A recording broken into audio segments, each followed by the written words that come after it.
Our next presenter is Kgotla Ramaphane, CEO of PEEPA of Botswana. Thank you.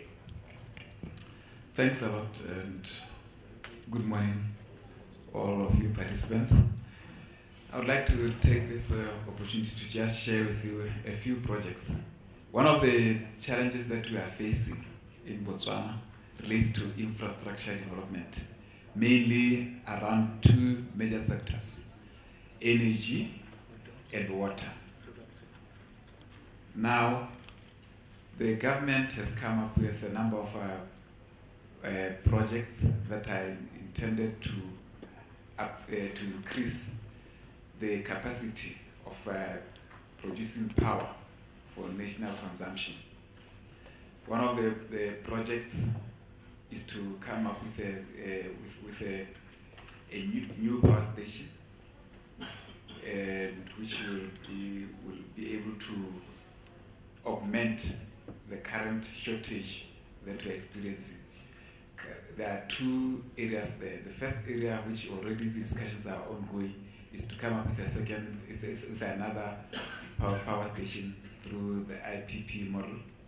The next one will be a greenfield project where it will involve both the extraction of coal and construction of the power station. That one is still at planning stage, and the intention is to do this with the cooperation of the private sector. The other issue that I talked about is that I want to talk about is in the water sector.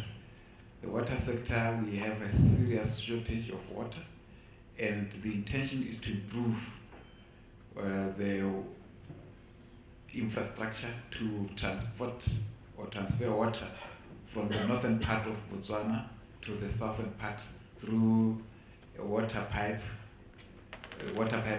The first one is called the North-South Carrier 2, where there will be a second pipeline to be constructed. The next one is to get connection from as far as the north, where we have a big river, the Zambezi River.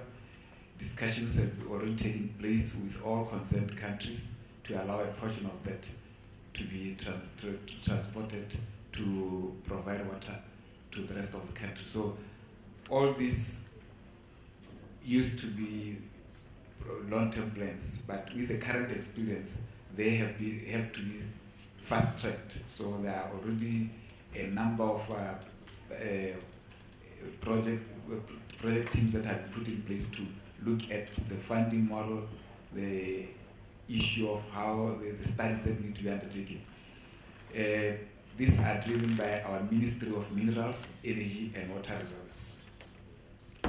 The third aspect of the project is the one that most of you may be aware of, which is called this Trans-Kalahari Railway Line that is being planned jointly with the Namibian government.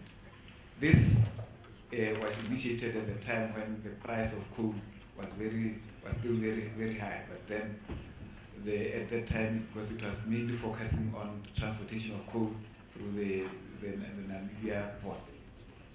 This is still something that has been discussed, but as my colleague has just indicated, the planning process for some of these projects lead to a situation where we end up now even having to reconsider the viability.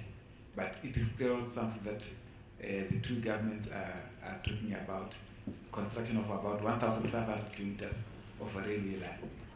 All this to us are major projects that will, one, help with contribution to economic growth, contribution to sustainability, and even a contribution to providing the much required public services in the form of